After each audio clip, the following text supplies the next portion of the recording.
I want to know what is that one hope a person can cling on to even when he is fully shattered from within. Marijuana, alcohol, bad habits, it's pushed onto us from pop culture. What do? We still lack that feeling of belonging to somebody. How should we deal with that discontent and loneliness? We come across crossroads where we are compelled to choose between two options. When I'm at such a stage, what should I be doing?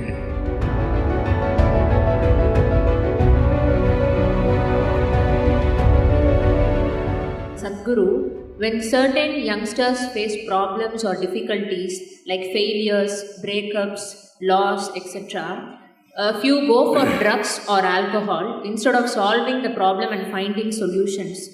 So I want to know what is that one hope a person can cling on to even when he is fully shattered from within.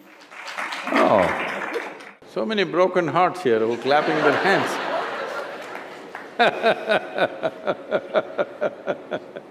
So,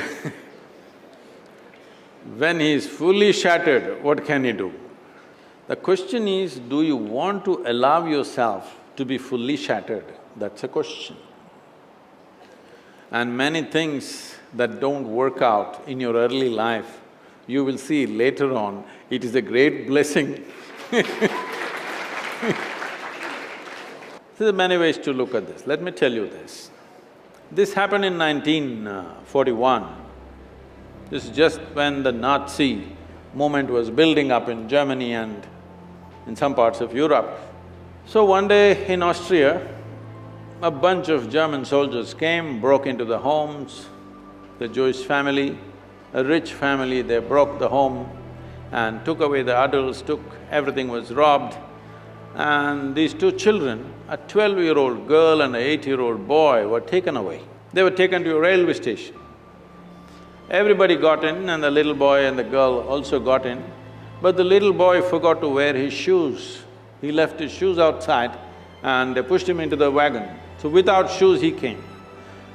His sister, a 12-year-old girl, saw her kid brother coming without shoes and she got mad with him.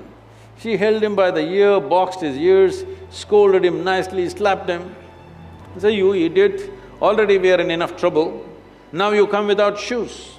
Because in Germany in winter, no shoes means you may lose your feet.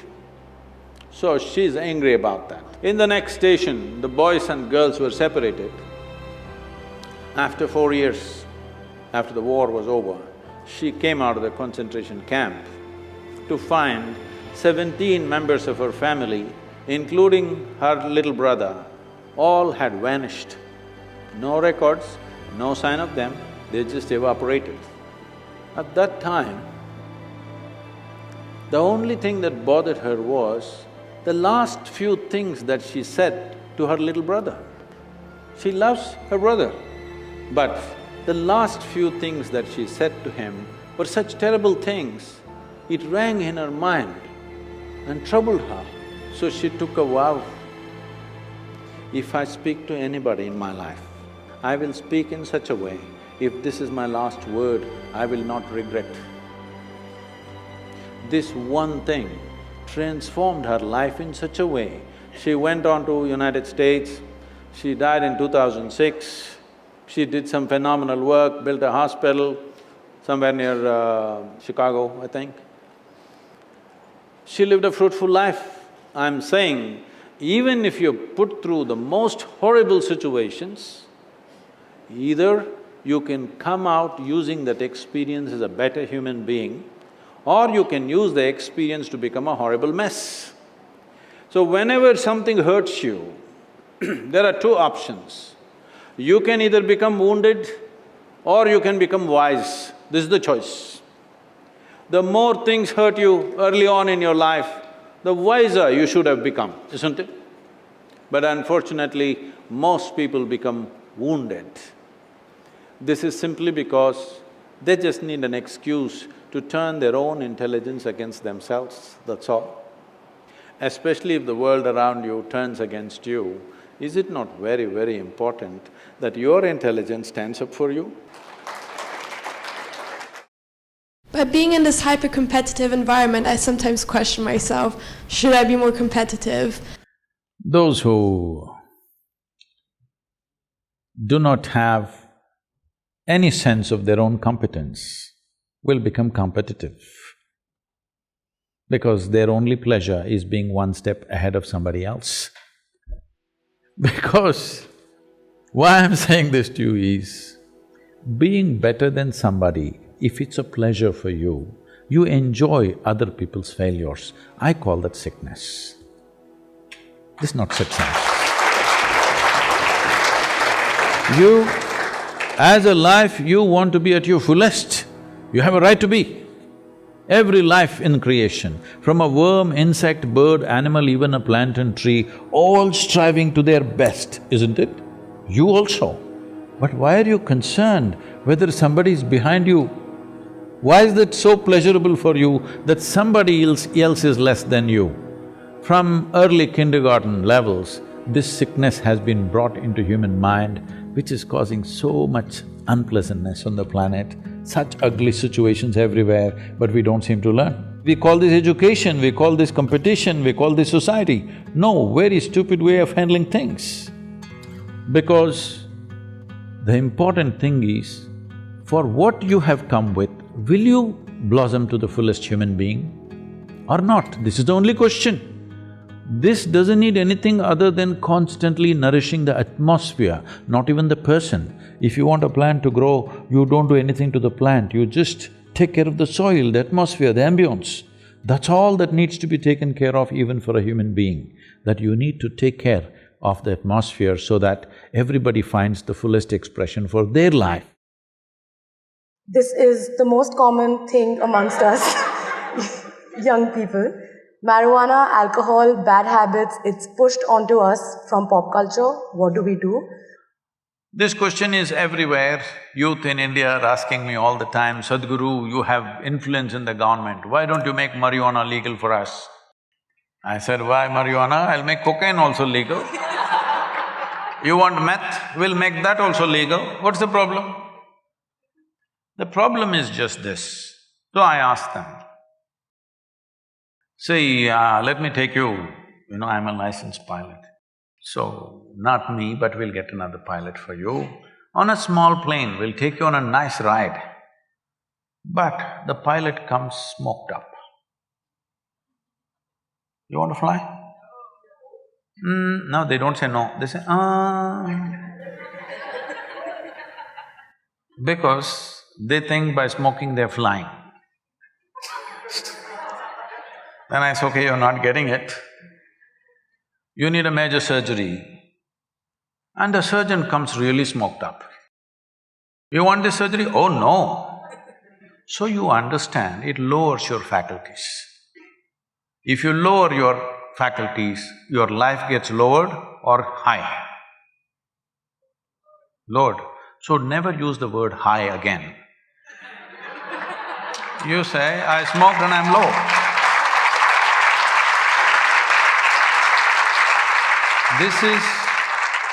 This is not a moral issue for me. I have no morality in me. But life should work, isn't it? Suppose my eyes become dim, do I live better? I'm asking. Hello? If my mind becomes dim, do I live better? Why do people think by lowering faculties, life gets high? No, it doesn't. It's just giving you an illusion like that, for which you will pay a price. At this stage in your life, you must look for those things which will heighten your faculties, not lower your faculties, isn't it? If you're interested, you come, I'll show you. Wait, look at my eyes, I'm always stoned. Yes, look at me, never touch the substance. Because the greatest chemical factory on the planet is here. Hello? The question is only whether you're ecstatic or anxious is determined by, are you a good manager of this one or are you a lousy manager? That's all that is determining this. If you're a lousy manager, you're importing chemicals from outside. If you're a good manager, you're conducting this the way you want and blissed out all the time.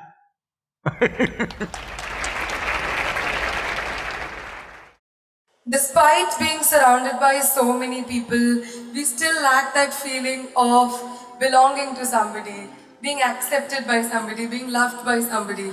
How should we deal with that discontent and loneliness? What you call as joy is one kind of chemistry, misery is another kind of chemistry, stress is one kind of chemistry, anxiety another kind of chemistry, agony one kind of chemistry, ecstasy another kind of chemistry. At least ecstasy, you know it's another kind of chemistry, I hear. So, your experience of life has a chemical basis to it. Right now, let's say you really blissed out like me. Do you care who is around, who is not around? If they're around, it's fantastic. They're gone, fantastic. Because your experience of life is no more determined by what you have and what you don't have, whether it's people or things or food or this or that. It is not determined by that. Once your way of being is not determined by anything outside of you, then there is no such thing as loneliness. But you will enjoy your aloneness because whether you like it or you don't like it, at this young age, it's a little difficult to understand this, whether you like it or you don't like it, within this body you're always alone, isn't it? Whether you do interaction or intercourse or whatever, still you're alone in this body, yes or no? Hello? If you don't learn how to handle this aloneness, you have not learned anything about life. This is the most beautiful thing.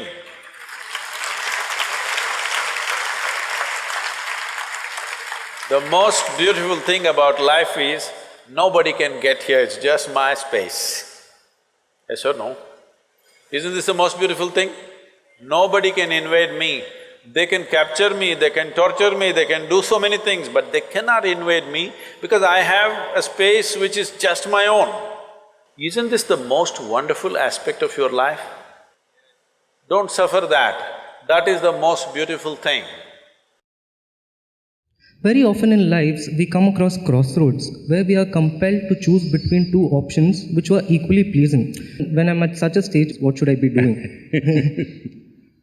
See, we must understand this. People are always thinking when it comes to education, career, choice of partners, marriage, at various points, what is the best thing to do? Let me tell you, there is no best thing to do in the world. Really, there's no best thing to do. Even if you take a very simple thing and put everything that you have into it, if you throw yourself into it, it could become a great thing. Is it the best thing? No. There is no best thing, because how do you decide what is best? What I'm doing is best or what you're doing is best? There's no such thing. Is spiritual process the best thing or chemical engineering the best thing? It'll be foolish even to ask that question, isn't it? It is just that if you throw your life into something, it can become a great thing. So don't look for best things because you'll waste your life always wondering what's the best thing. People come to me, they've been married for 35 years, have 3, 4 children. Sadhguru, I don't know if I made the right choice.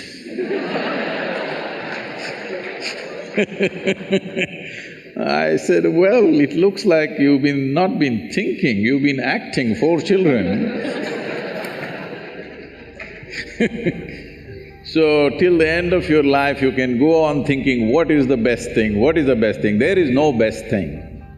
Whatever we put our heart and soul into and do it, it's a great thing. It may be a simple thing in somebody else's eyes, but in our experience it's a great thing, and that's what we should do.